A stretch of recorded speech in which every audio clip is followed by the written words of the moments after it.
বাইতুল মোকাররমের খতিব আব্দুল মালিক সাহেব দামাত বরকাতুহুম, মিজানুর রহমান আজহারি, শেখ আহমদুল্লাহ, প্রফেসর মুক্তার, আমাদেরকে নর্থ সাউথ ইউনিভার্সিটিতে একটা দাওয়াত দিল ওই ইউনিভার্সিটির পক্ষ থেকে যে আমরা একটা কোরআন কনফারেন্স করব। আমাদের 5 জন অতিথিকে দাওয়াত দিল। তা আমি সেই প্রোগ্রামে গেলাম। আমি যখন তেলাওয়াত করলাম, কম হলেও 10 থেকে 12,000 স্টুডেন্ট, সেখানে ছেলেদের পাশাপাশি অনেক মেয়েরাও এসছে। মেয়েরা নর্থ সাউথ ইউনিভার্সিটি একটা প্রাইভেট ইউনিভার্সিটি, যেখানে ভর্তি হইতে গেলে প্রথমেই 3 লাখ টাকা লাগে। সেখানে পড়াশোনা কমপ্লিট করতে কম হলেও 20 থেকে 30 লক্ষ টাকা লাগে। ওইখানে বড়লোকের যাদের পয়সা আছে, ধনী মানুষের ছেলে ছাড়া ওইসব ইউনিভার্সিটিতে কেউ পড়তে পারে না। তো দেখলাম অনেক মেয়েরা তারা হিজাব করে নাই, পর্দাও করে নাই, ওয়েস্টার্ন ড্রেসে তারা আইসা কোরআন তেলাওয়াত শুনতেছে, কোরআনের বয়ান শুনতেছে। অনেক সাংবাদিকরা যায় প্রশ্ন করে যে প্রোগ্রামটা, এই কনফারেন্সটা তোমাদের কাছে কেমন লাগছে? ওরা বলে যে ইসলাম যে এত সুন্দর আগে বুঝতাম না। সুবহানাল্লাহ বলবেন না? ইভেন নর্থ সাউথ ইউনিভার্সিটির যিনি হেড অফ কন্ট্রোল, যিনি ওইটার প্রধান পরিচালক, আমার তেলাওয়াত শোনার পরে তিনি মঞ্চে আসলেন, এসে আমাকে একটা অ্যাওয়ার্ড দিলেন ইউনিভার্সিটির পক্ষ থেকে। তিনি আমাকে জড়ায় ধরে বলে, হুজুর, কোরআন তেলাওয়াত যে এত সুন্দর, আজকে আপনার তেলাওয়াত না শুনলে আমি বুঝতে পারতাম না হুজুর, কোরআন যে এত সুন্দর। এই কারণে বলি, এই কোরআনের মাহফিলগুলো ঢাকার শহরের প্রতিটা পাড়ায় পাড়ায়, মহল্লায় মহল্লায় হওয়া দরকার, যাতে আমাদের যুবকরা, আমাদের কলিজার টুকরা সন্তানরা যারা স্কুল কলেজে পড়ে, তারা ইসলাম বোঝে না, না বোঝার কারণে তারা নেশাগ্রস্ত হয়, তারা ডিপ্রেশনে পড়ে, তারা হতাশ হয়ে যায়, পেরেশান হয়ে যায়, তারা অ্যাফেয়ার করে, তারা হারাম রিলেশন করে, হারাম সম্পর্ক করে। যখন একটা মেয়ে একটা ছেলেকে যখন হারাম রিলেশন করার পরে যখন ওই ছেলেটা ওই মেয়েকে শেষ পরিণয়ে না পায়, তখন অনেক যুবকরা আত্মহত্যা করতে বাধ্য হয়। ইমানদার মুসলমান, সমস্ত প্রশংসা কার জন্য? আরো ইমানি আওয়াজ দিয়ে বলতে হবে, কার জন্যে? একমাত্র মহান রব্বুল আলামিনের জন্য, যিনি আমাদেরকে সৃষ্টি করেছেন। ঠিক কিনা বলেন? মুসলমান, আমাদের হায়াতের মালিক কে? আরো জোরে বলতে হবে, আমাদের রিজিকের মালিক কে? মুসলমান, আমরা কার গোলাম? আরো জোরে বলতে হবে, আমরা কার গোলাম? আমরা কি আমেরিকার গোলাম? আমরা কি ভারতের গোলাম? আমরা কি রাশিয়ার গোলাম? আমরা কি চায়নার গোলাম? মুসলমান কার গোলাম? এক আল্লাহর গোলাম। ঠিক কিনা বলেন? মুসলমান, আসমান কার? জমিন কার? আল্লাহ তাআলা বলছেন, হাবিব মক্কার কাফেরদেরকে বলে দেন, আসমানের মালিক আমি আল্লাহ, জমিনের মালিক আমি আল্লাহ, সার্বভৌমত্বের মালিক আমি আল্লাহ, একচ্ছত্র ক্ষমতার মালিক আমি আল্লাহ। আপনি মক্কার কাফেরদের সামনে বুক উঁচু করে ঘোষণা করে দেন, আমার কোরআনের বাণী, তাওহীদের বাণী মক্কার কাফেরদের সামনে উঁচু কণ্ঠে আওয়াজ করে তাদেরকে জানিয়ে দেন, এ মক্কার কাফেররা শুনে রাখো, আলা লাহুল খালকু ওয়াল আমর, তাবারাকাল্লাহু রাব্বুল আলামিন। আজ থেকে মক্কার জমিনে আসমান যার, সৃষ্টি যার, আইন চলবে তার। কার আইন চলবে? আল্লাহ তাআলার আইন। আমি আপনাদের সামনে যে কোরআনুল কারীম তেলাওয়াত করলাম, এই কোরআন কার কথা? জোরে বলেন। আল্লাহ তাআলার কথা। আমি কোরআনুল কারীম তেলাওয়াত করেছি, আপনারা শুনেছেন, এক এক হরফে 10টি করে নেকি পেয়েছেন। কয়টা? যত হাজার মুসলমানই কোরআনুল হাকিমের তেলাওয়াত শুনেছে এই অধিবেশনের, সকলেই এক এক খতম করে কোরআনুল কারীমের সওয়াব পেয়েছে। খুশি নাকি বেজার? বলি আলহামদুলিল্লাহ।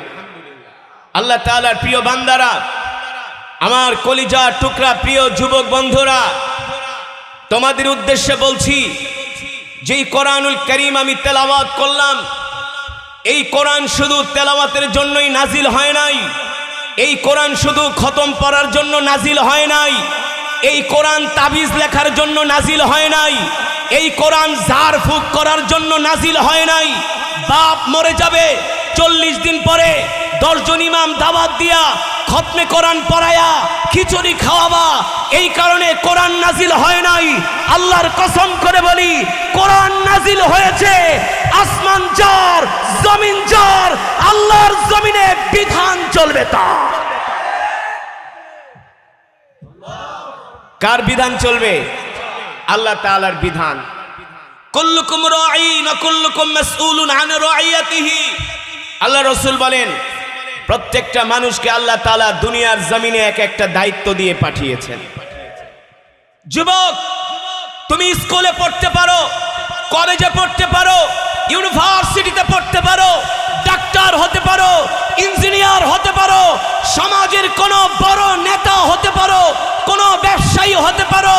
তুমি একটা কথা মনে রাখবা, আল্লাহর জমিনে দ্বীন কায়েমের জন্য বিশাল এক দায়িত্ব কিন্তু তোমার কাঁধে আছে, ঠিক না? এদেশের মুসলমান মনে করে কোরআনের কথা বলা শুধু হুজুরদের দায়িত্ব, না। এদেশের এক শ্রেণীর মুসলমান মনে করে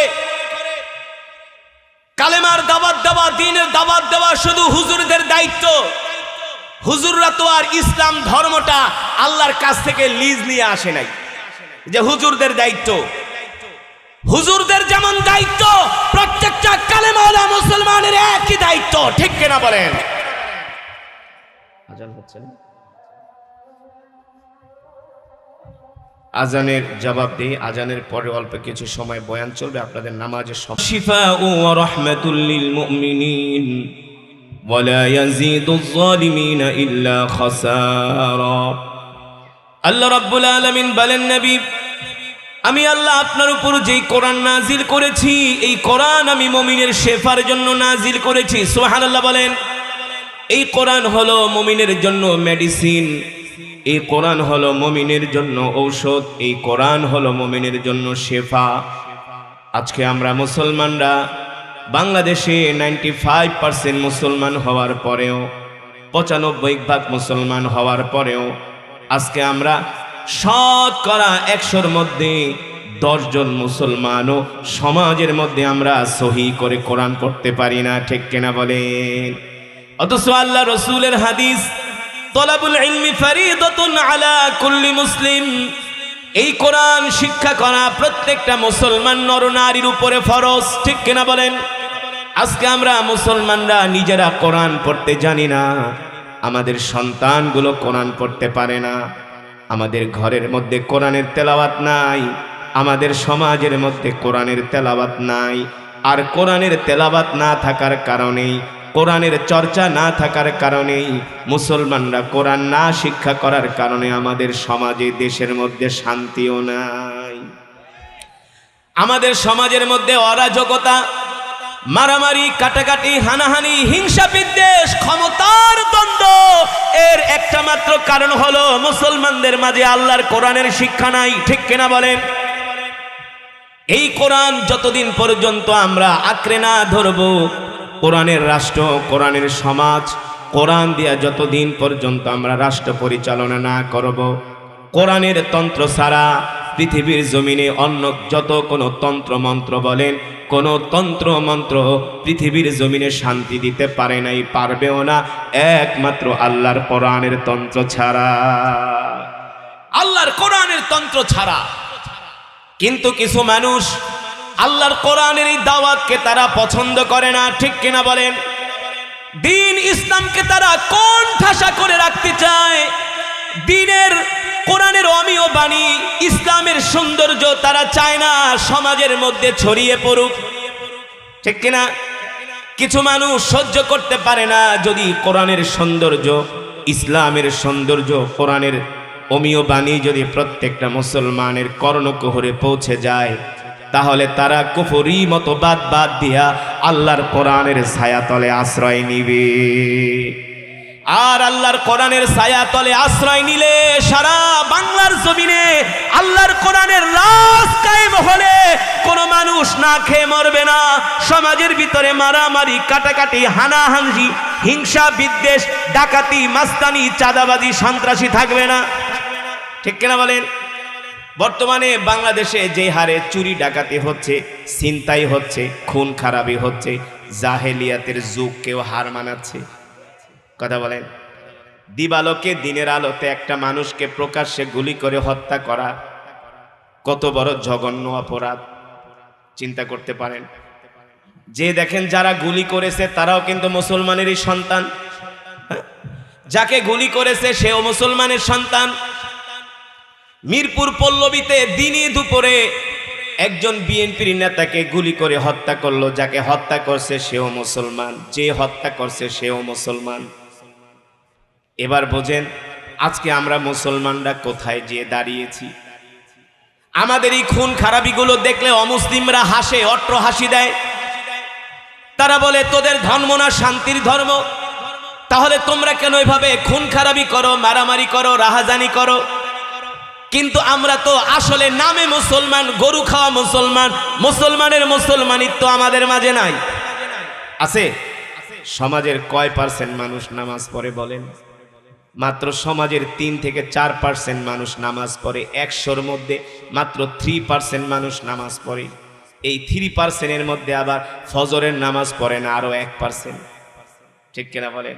তাহলে আমরা কয় নাম্বার মুসলমান? আমরা কোন কোয়ালিটির মুসলমান?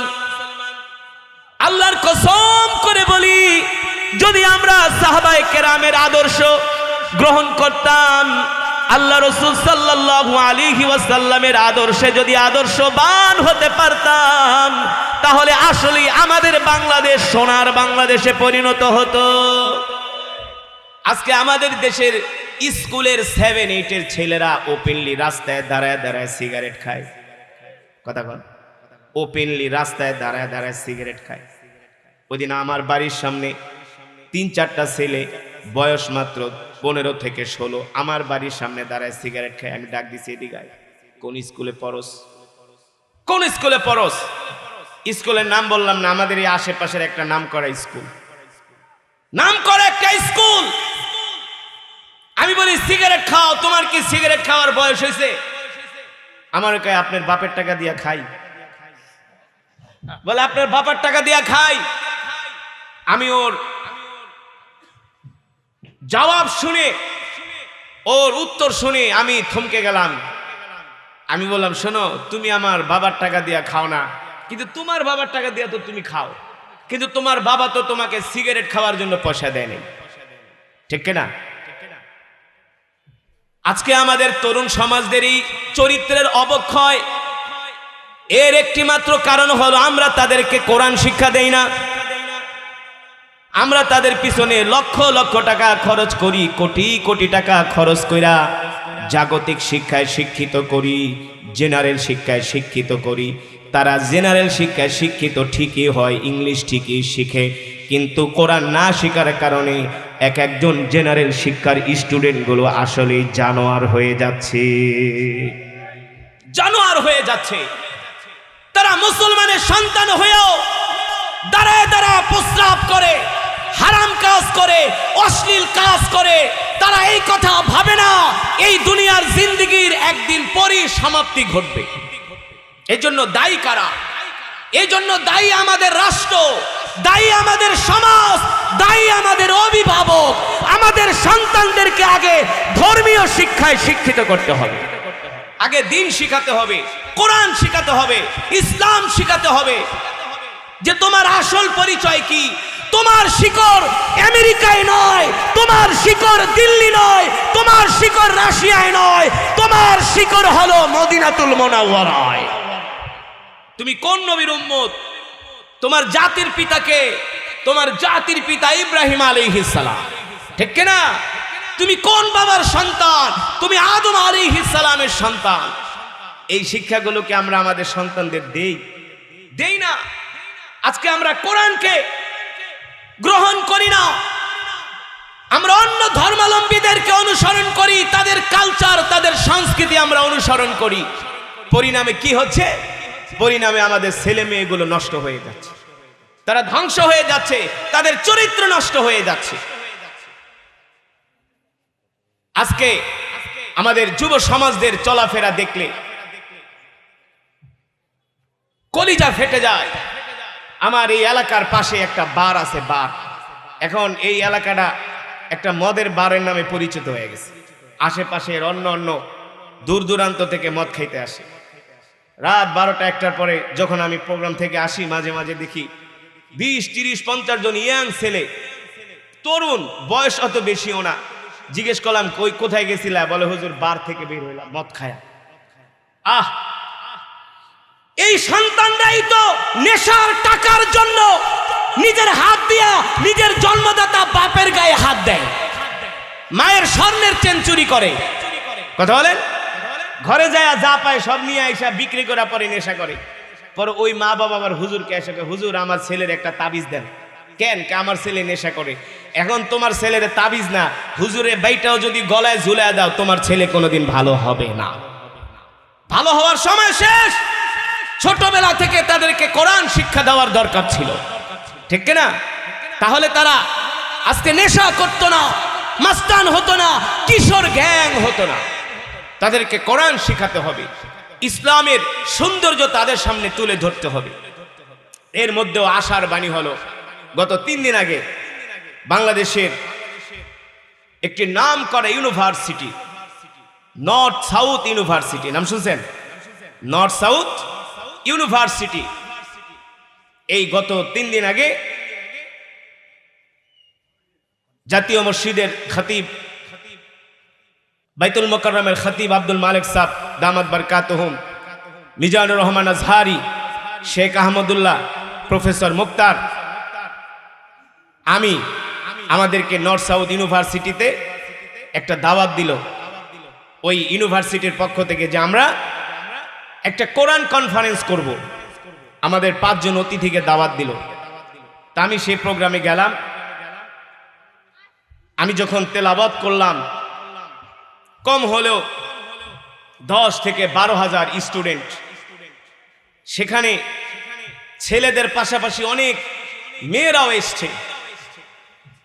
মেয়েরা, নর্থ সাউথ ইউনিভার্সিটি একটা প্রাইভেট ইউনিভার্সিটি, যেখানে ভর্তি হইতে গেলে প্রথমেই 3 লাখ টাকা লাগে।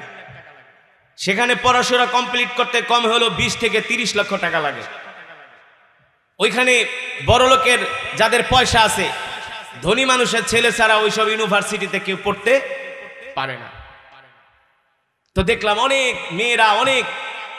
মেয়েরা তারা হিজাব করে নাই, পর্দাও করে নাই, ওয়েস্টার্ন ড্রেসে তারা আইসা কোরআন তেলাওয়াত শুনতেছে, কোরআনের বয়ান শুনতেছে। অনেক সাংবাদিকরা যায় প্রশ্ন করে যে প্রোগ্রামটা, এই কনফারেন্সটা তোমাদের কাছে কেমন লাগছে? ওরা বলে যে ইসলাম যে এত সুন্দর আগে বুঝতাম না। সুবহানাল্লাহ বলবেন না? ইভেন নর্থ সাউথ ইউনিভার্সিটির যিনি হেড অফ কন্ট্রোল, যিনি ওইটার প্রধান পরিচালক, আমার তেলাওয়াত শোনার পরে তিনি মঞ্চে আসলেন, এসে আমাকে একটা অ্যাওয়ার্ড দিলেন ইউনিভার্সিটির পক্ষ থেকে। তিনি আমাকে জড়ায় ধরে বলে, হুজুর কোরআন তেলাওয়াত যে এত সুন্দর, আজকে আপনার তেলাওয়াত না শুনলে আমি বুঝতে পারতাম না হুজুর, কোরআন যে এত সুন্দর। এই কারণে বলি, এই কোরআনের মাহফিলগুলো ঢাকার শহরের প্রতিটা পাড়ায় পাড়ায়, মহল্লায় মহল্লায় হওয়া দরকার, যাতে আমাদের যুবকরা, আমাদের কলিজার টুকরা সন্তানরা যারা স্কুল কলেজে পড়ে, তারা ইসলাম বোঝে না, না বোঝার কারণে তারা নেশাগ্রস্ত হয়, তারা ডিপ্রেশনে পড়ে, তারা হতাশ হয়ে যায়, পেরেশান হয়ে যায়, তারা অ্যাফেয়ার করে, তারা হারাম রিলেশন করে, হারাম সম্পর্ক করে।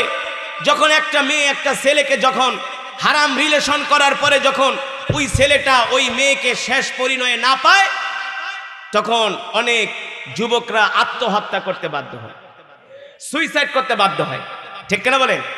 আজ পর্যন্ত শুনছেন কোন মাদ্রাসার ছাত্র, কোন আলেম সুইসাইড করে মারা গেছে? শুনছেন? বলতে পারবেন যে যাত্রাবাড়ি মাদ্রাসার ছাত্র, রহমানিয়া মাদ্রাসার ছাত্র, ফরিদাবাদ, মাদারীনগর, চৌধুরীপাড়া, এক একটা মাদ্রাসায় 8,000 10,000 করে স্টুডেন্ট। এমনকি আপনাদের পাশে একটা মাদ্রাসা আছে জামিয়া আরাবিয়া আনোয়ারুর রহমানিয়া, শুনছেন এই মাদ্রাসার কোনো ছাত্র গলায় ফাঁসি দিয়ে মরছে? কোনোদিনই শুনবেন না, কিয়ামতের আগ পর্যন্ত শুনবেন না।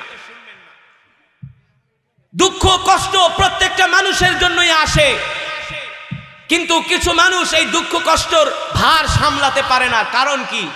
কারণ হলো তারা জাগতিক শিক্ষায় শিক্ষিত, জেনারেল শিক্ষায় শিক্ষিত, তারা কোরআনের শিক্ষায় শিক্ষিত না। তারা যখন হতাশায় পড়ে যায় তারা মনে করে আমি শেষ, আমার জীবন শেষ, আমার সবকিছু শেষ। কিন্তু যারা কোরআনের শিক্ষায় শিক্ষিত, ধর্মীয় শিক্ষায় শিক্ষিত, তারা জানে মুমিন কখনো হতাশ, যতই বিপদ আপদ বালা মুসিবত আসুক না কেন, যতই বিপদের মধ্যে আমি পতিত হই না কেন, পৃথিবীর আশেপাশে আমার আশেপাশে যদি কেউ না থাকে, কেউ যদি আমাকে সাহায্য না করে, আমার আসমানের মালিক, আমার জমিনের মালিক, আমার আল্লাহ আছে। কে আছে? আমার আল্লাহ আছে, আমার রব আছে। তিনি আমাকে হেল্প করবেন, তিনি আমাকে সাহায্য করবেন। এই সান্ত্বনাগুলো শুধু তারাই পায় যাদের কাছে কোরআনের শিক্ষা আছে, দ্বীনি শিক্ষা আছে, ঠিক কিনা? এই কারণে আমি প্রত্যেকটা অভিভাবিকাদেরকে বলবো, সন্তানদেরকে কোরআন শিখান, দ্বীন শিখান, ইসলাম শিখান। বর্তমানে সমাজের অবস্থা আরো ভয়ঙ্কর হবে, আরো খারাপ হবে। এই কারণে আমরা আমাদের সন্তানদেরকে যদি সোনার মানুষে পরিণত করতে চাই, সভ্য জাতি হিসাবে যদি আমাদের জাতিটাকে গড়তে চাই, আল্লাহর কোরআনের শিক্ষা ছাড়া আমাদের বিকল্প কোনো পথ নেই, ঠিক কিনা বলেন?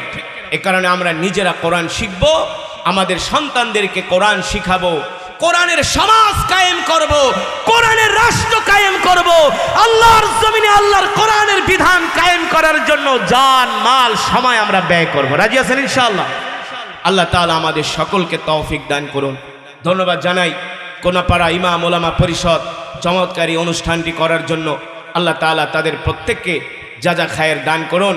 আজকের মাহফিলের সম্মানিত সভাপতি উস্তাদুল আসাতিজা, আমাদের সম্মানিত উস্তাদ জনাব হযরতুল আল্লামা হযরত মাওলানা মুফতি তাজুল ইসলাম দামাত বারকাতুহুম, বারাকাল্লাহু ফি হায়াতিক। আল্লাহ তাআলা হুজুরের হায়াতে বারাকা দান করুন। আপনারা আমার জন্য দোয়া করবেন, আমিও আপনাদের জন্য দোয়া করি। সুবহানাকাল্লাহুম্মা বিহামদিকা আশহাদু আল্লা ইলাহা ইল্লা আনতা আস্তাগফিরুকা ওয়া আতুবু ইলাইক।